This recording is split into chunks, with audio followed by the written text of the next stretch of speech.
तेलंगाना के वजीर लेबर मल्लारेड्डी ने इल्जाम लगाया कि बीजेपी एक सियासी मुकासमत के हिस्से के तौर पर उनके साथ साथ उनके रिश्तेदारों के मकानात पर छापे मार रही है।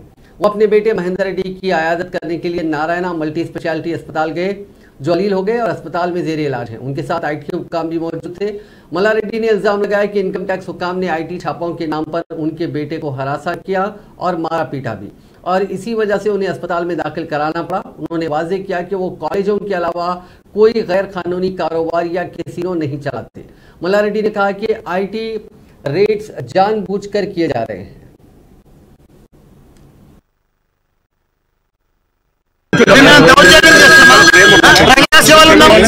మంచి డాక్టర్లను తయారు చేస్తున్నాం, మంచి ఇంజనీర్లను తయారు చేస్తున్నాం, మంచి MBA పిల్లలను తయారు చేస్తున్నాం. ఇంత దుర్మార్గం నేను ఎప్పుడు చూడలేదు. నేను తప్పుడు పని చేస్తున్నాం.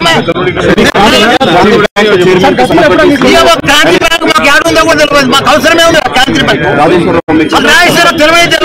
మాకేం సంబంధం? రాజేశ్వరరావు కానీ, త్రిశూల్ రెడ్డి కానీ, వీళ్ళంతా మాకే, జగదీశన్ కానీ, వాళ్ళంతా మాకేం సంబంధం? మా సమస్యలు మారి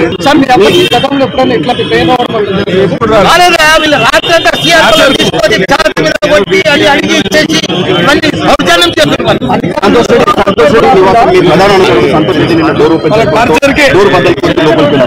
ఏమైనా పనులు కొట్టుకోమని, ఏమైనా చేసుకోమని, మా ఆస్తులను అమ్మమను, ఉంచుకోమను, ఇన్కమ్ ట్యాక్స్ వేలం చేయమను.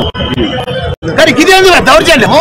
ఇంత మంచిది తప్పుడు పని చేస్తున్నాం, కేసులు నడిపిస్తున్నాం.